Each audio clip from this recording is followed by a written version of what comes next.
School governors face a wide range of issues whilst attempting to manage their schools successfully. This programme focuses on a team of governors tackling some of the responsibilities that can be encountered. Our panel have been placed in the role of new governors at a hypothetical school. They'll be shown a sequence of 3 reconstructed events, each developing a dilemma facing the governing body. Their challenge after each stage will be to use their experience to discuss their duties and how best they could handle the situation. Meet the panel. Julie Reid, an LEA governor with 16 years' experience. Martin Brook, a parent governor with 13 years' experience. And Eric Pepper, a community governor for the last 10 years. Keeping a close eye on the proceedings and assessing the governor's performance is Paul McGann, an education officer with 15 years of experience supporting and training governors and troubleshooting problems in schools. How will the team handle the challenge?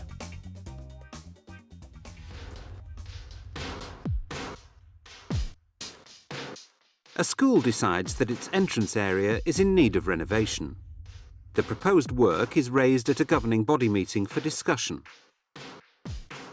One governor says this could be an opportunity to enhance the disabled access to the school, which is currently poor. The school has no disabled pupils on its roll at present.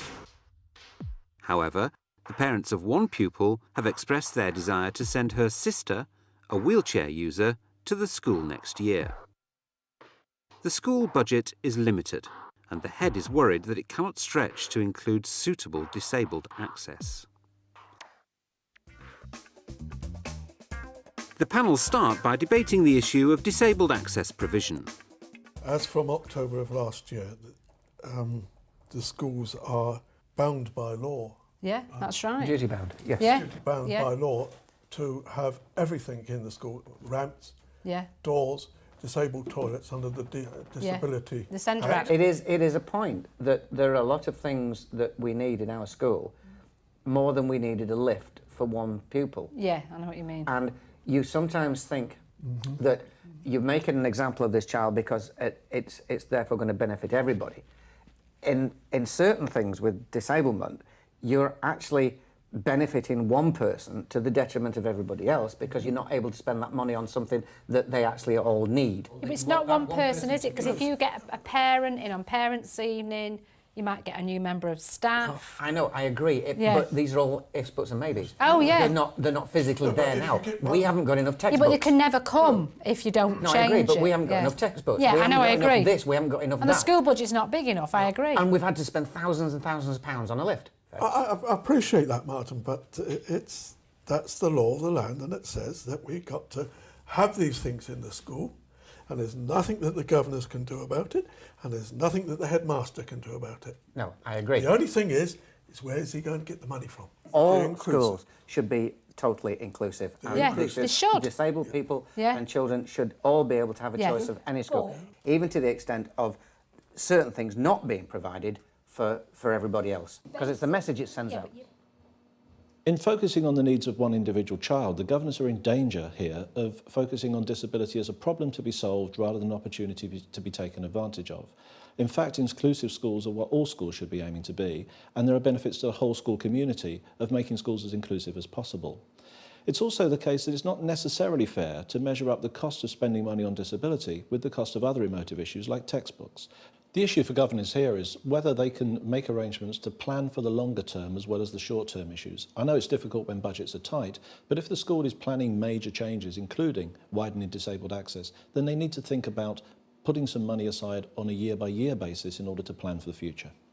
I get really frustrated that more schools don't talk to each other about the similar problem. You might be that you employ one company, you can get it done cheaper because they're going to do 3 ramps instead of just 1 ramp. If more schools were able to talk to each other through either one person or 2 or 3 people, you could pool resources. Don't you have a head teachers forum?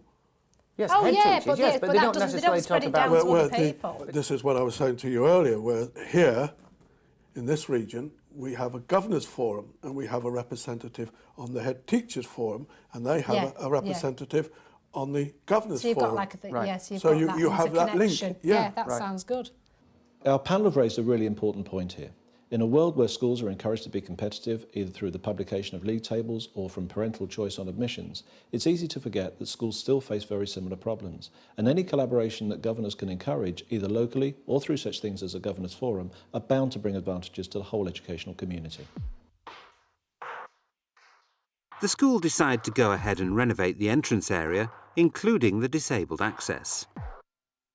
It's recognised that this will cause significant disruption to the entrance area during the works. The governing body therefore meet to discuss the issues that need to be taken into consideration. At the meeting, the chair of governors announces that her brother's company wishes to tender for the contract. I've been involved in recent renovation of an entrance there, and it did cause a significant amount of disruption. It's got to be organised properly. So that you lost one playground. I mean, this was in a primary school. Right. And you've got all, the situation of work, men on site.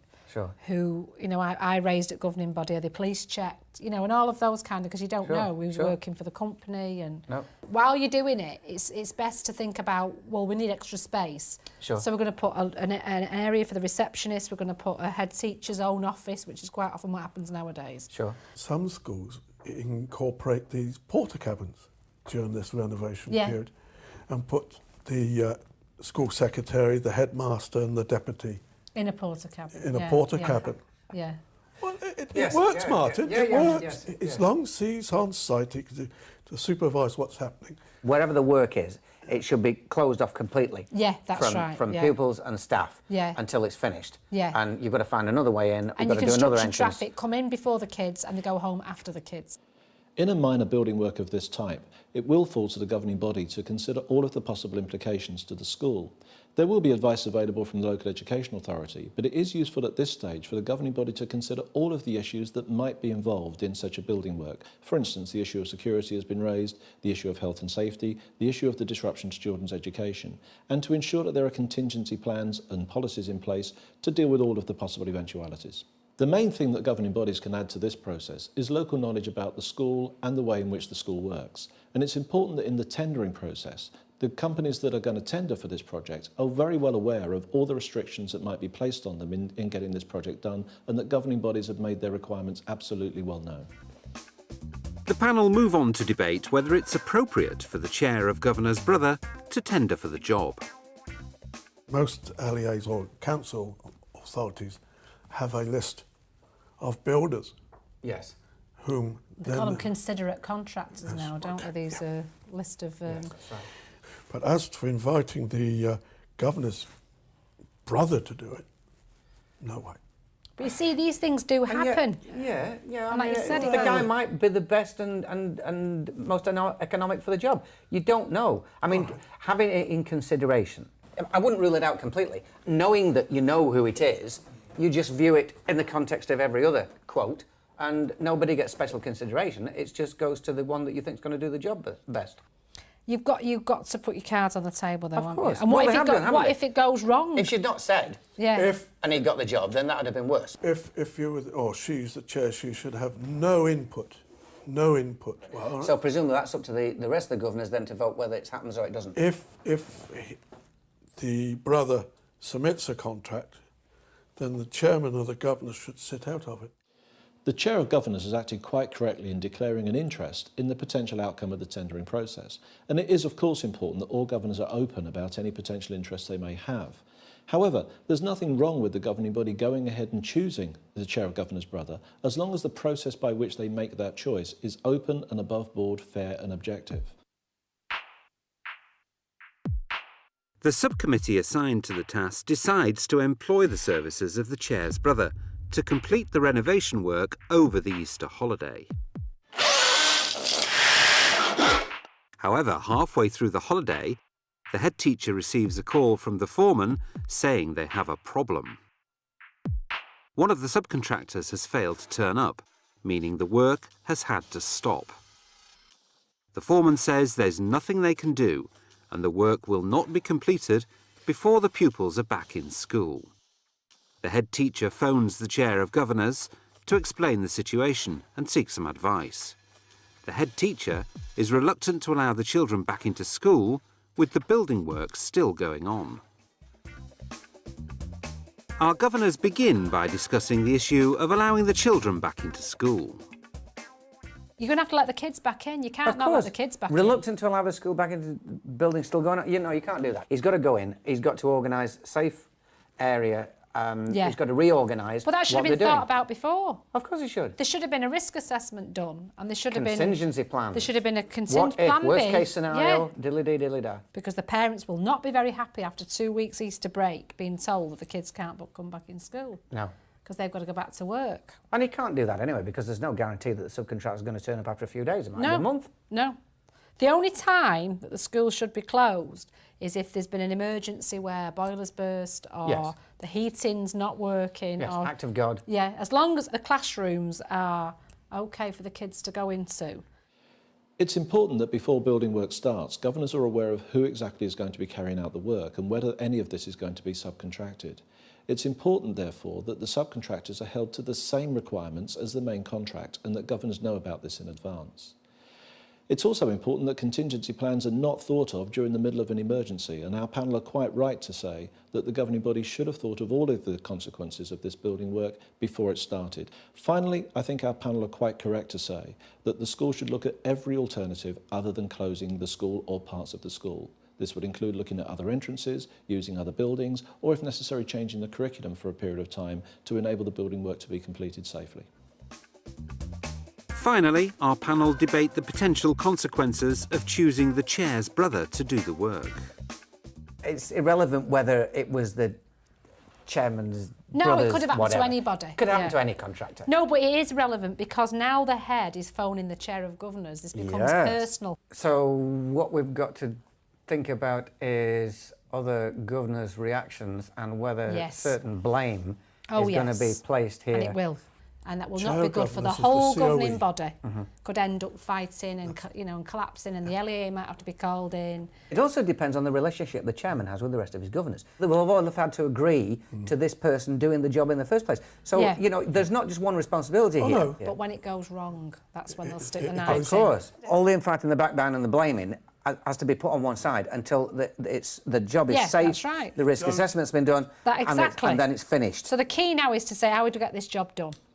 There will inevitably be arguments when things like this go wrong. It's important that governors recognise that the more open they've been with everybody involved in the whole process as the thing has developed, the more likely it is that they end without major divisions which might affect the community and the school for a long period of time. Building work such as this can offer governors either problems to be solved or opportunities to develop, and it's important that governors look at this positively. For instance, on the issue of disabled access, making the school more inclusive will have very many positive benefits to the whole school community. Secondly, it's important that the governing body take account of all of the potential legal issues and get the appropriate advice before the tendering process takes place and before the building work starts. And finally, governors need to recognise that even with the best of intentions, occasionally things go wrong. What I would say is that the more open the governing body have been throughout the whole process, and the more everybody involved understands what people are trying to achieve, the less likely it is that these things will have a lasting damaging impact on the way in which the community views the school.